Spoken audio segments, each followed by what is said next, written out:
Good morning, namaskar.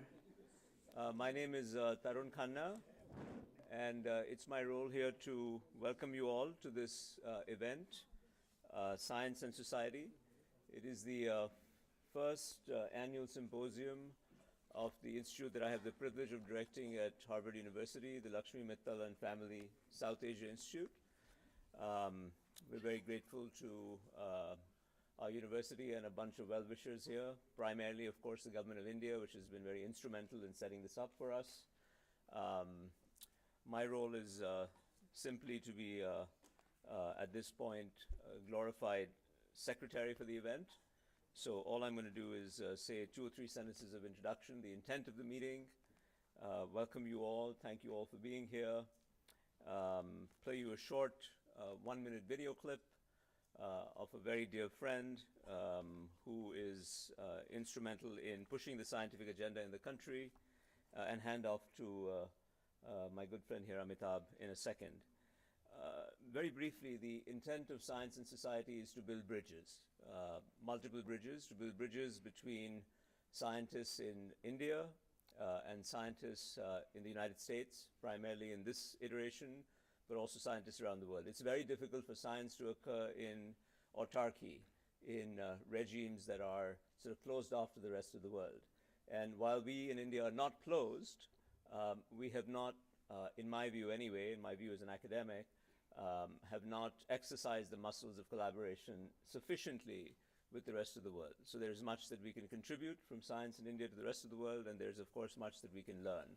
And today is simply a small attempt to begin to build those bridges. And I hope you will all join us in celebrating this, this beginning and also helping co-develop these bridges in the years to come. So the first is bridges between scientists in different parts of the world. The second is bridges between scientists in India and industrialists in India. And I'm particularly distressed about the lack of these bridges in this country. I often cite an anecdote. I was addressing one of our August bodies for corporate India. I think it was one of the CII partnership summits, and I remember asking the 100-odd CEO or CEO-like eminences in the room, many of whom I know very well, and I asked them, how many of you have, in your professional capacities, had some serious conversation about your company with a scientist in the last year? So there were about 100 people in the room, and exactly 0 hands went up. This, I think, is a summary of the state of affairs. If I asked that same question at Harvard, I would have at least 60% of people raise their hands and say, this is a daily thing for us to engage with scientists in one form or another. So this was about a year or 2 ago, and it set me thinking on, why is it that we have so much distrust, in some sense, between science and society? And the pat answer is that my industrialist friends very readily say, well, the scientists don't do anything relevant to us. They're sitting in their silos doing their own thing. And the scientists equally readily dismiss the industrialists as saying, well, they're just out to make money and a lot of them are corrupt. Now, there may be a grain of truth in all this, but that's neither here nor there. The point is that a good, 20, 30% of scientists and a good 20, 30% of industrialists are quite willing to have these bridges built. And I think we should just make a start somewhere. So the second intent here is to begin to build those bridges between scientists and industrialists, without which I think that I despair that we would make very much progress, particularly in any developing country, where the instrumental needs of science to develop applications of utility are quite robust. As an academic, I'm very fond of basic science, but we also have to pay attention to applied science in different ways, and you'll see that represented in the schedule today. And the last bridge that I think is very vital for us to bridge is between science and society writ large. And what I mean by that is an attention to science literacy in the population. What do I mean by science literacy? I just mean an appreciation for the way science works, for a scientific mindset, for the idea of scientific inquiry. And that is not limited to scientists. That extends equally to people doing the arts and the humanities. And we all know, for those of us who were educated in India, including myself, that that's not the way our education system has traditionally been set up, that we very much operate traditionally in silos. which is why we've made sure that one of the sessions today is dedicated to education, STEM education, and how we might think a little bit more creatively about this. So the bridges are between scientists in India and the rest of the world, between science and industrialists, and between science and the lay public, without whose support we will never have the societal license to proceed with the scientific agenda in this country. So that's all I'm going to say. I'm going to ask that we play a clip of my good friend Devi Shetty, who's a surgeon and entrepreneur from Bangalore. I was introduced to Devi by Kiran some 20 years ago, and very fortunate to consider both of them my very close friends. Could we play that 2-minute clip, please? Devi could not be here, so I asked him to record this. Thank you.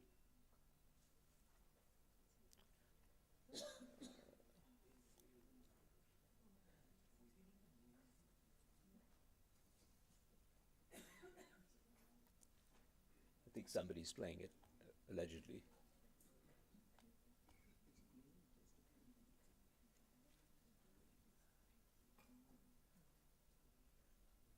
कोई play कर रहा है इसको video को?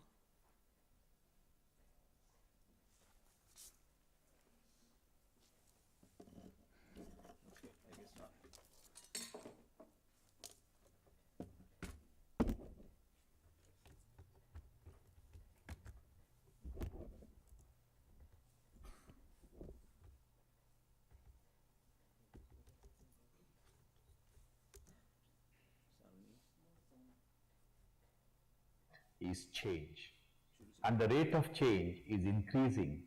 Good morning, ladies and gentlemen. The only constant is change, and the rate of change is increasing. 40% of today's Fortune 500 companies disappear in 10 years. Competition is no longer from big multinationals. It is the exponential entrepreneurs creating companies like Uber, Airbnb, Dropbox, and Tesla.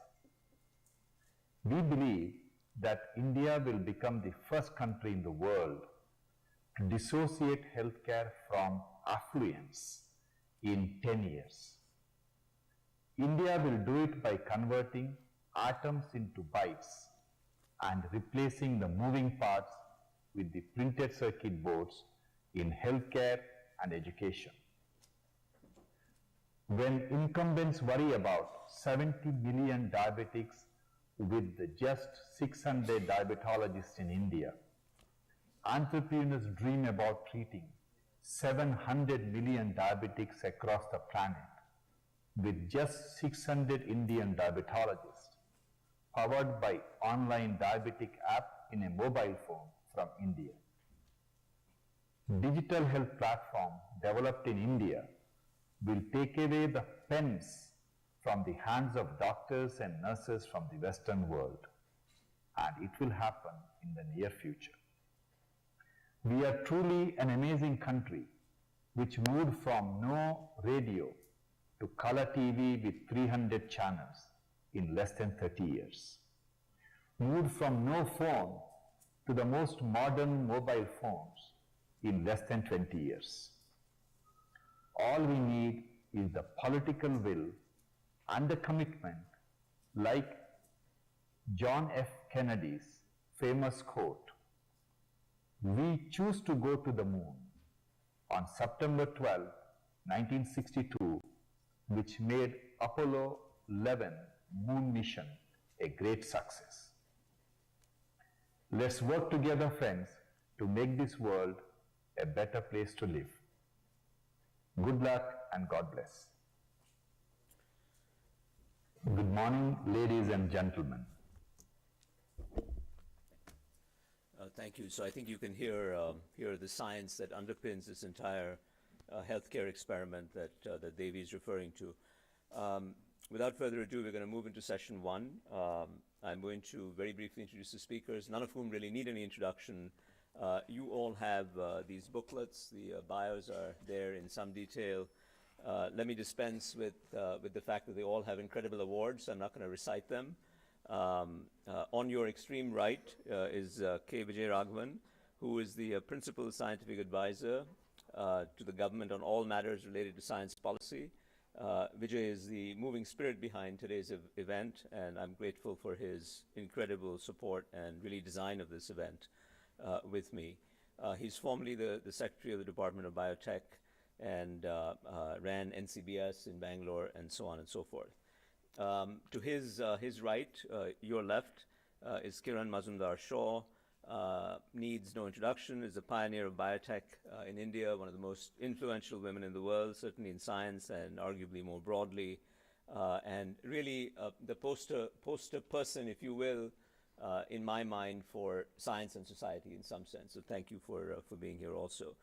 To Kiran's right, to her left, is Dr. Saraswat, Vijay Kumar Saraswat, who, in my mind, is the architect of the ballistic program, and many other accolades, and I'm privileged to serve with him as part of NITI Aayog's different efforts. So thank you for being here. And to his right, my immediate left, my good friend Amitabh Kant, CEO of NITI Aayog,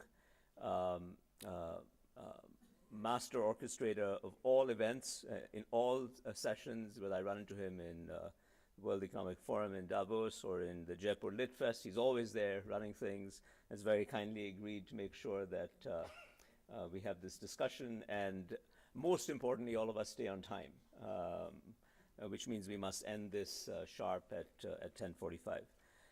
Amitabh, over to you, and thank you very much. So let's get straight on. We have three very, very distinguished speakers here. So let me start straight away with Dr. Saraswat. And may I request all of them to kindly stick to the 15-minute schedule. So that's 45 minutes. I'll open it up for discussions. You can shoot questions at them for 10 minutes, and I'll take